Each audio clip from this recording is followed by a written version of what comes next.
nii et kuna siis Mac ei saa Windowsiga hästi või selle AutoCADiga hästi läbi, siis peab kasutama kolmvaate tegemiseks sellist natukene ajaloolist varianti. Et selle jaoks kõigepealt tuleb siia tekitada vaateportsud, et seda võib siis tekitada 4 võrdset 3D, vahetada siin ära need vaatesuunad, sest need on siin Ameerika omad. Ameeriklastel on natuke teistmoodi see. Meil on siin front ja siin on left ja siin on top ja siin on isomeetriline siis. Ja siis võib panna OK. Nii, nüüd võib valida siit fit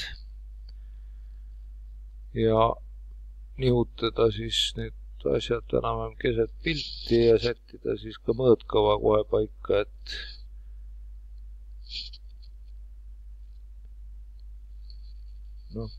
siin võib sättida neid nii nagu tahab, et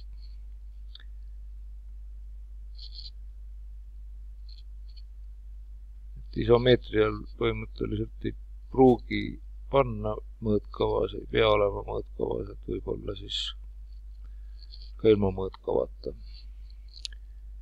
Ja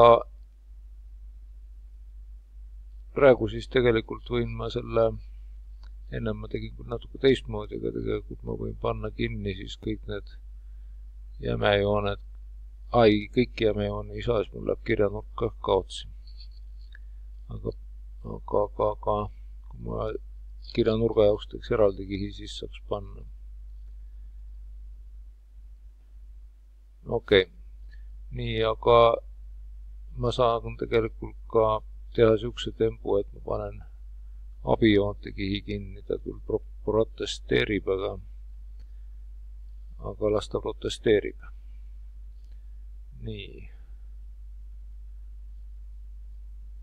Mis kiht siis siin nüüd veel? No siin on mingi tabel all, jah. Mis kiht siin siis veel nüüd? Ei olegi jämejoone kiht õige muidugi, jah. Jämejoone ma pean panema siis igas vaateportsus eraldi.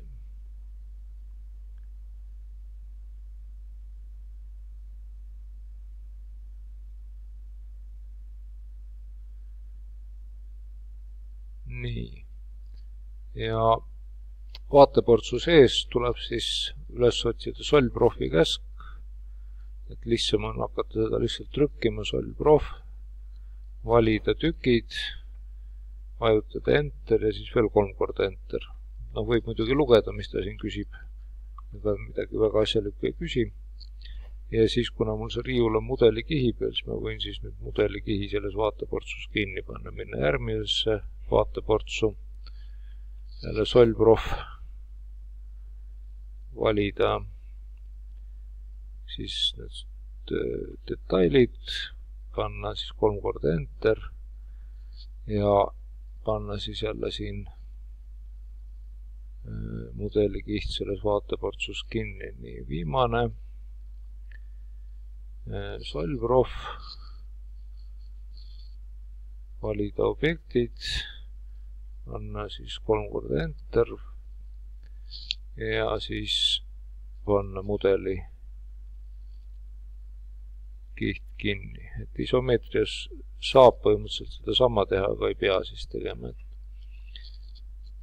Nii, ma ei tea, mis imelik joon see keskel on jäänud. Nojah, videokaart lihtsalt kiilus. Ja siis oli vaja muuta ära nendele uutele kihtidele, mis ta siis tegi, need PH-d, need H-d tähistavad siis peidetud joont, hidden joont, et peab siia panema veel need joonetüübiks hidden. Ja põhimõtteliselt on valmis, et see nüüd kajastub natukene siin mudelis ka, mis me siin tegime, et mudelisse tekivad nüüd need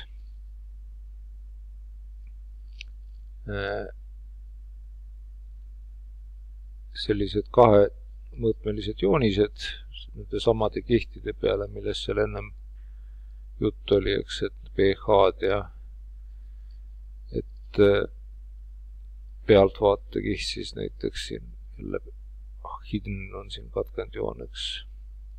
Aga see siis väga ei sega, et peaasi on see, et meil on olemas see 3D mudel siin. No mitte 3D mudel, vaid 3 vaade 2D joonisena, jah.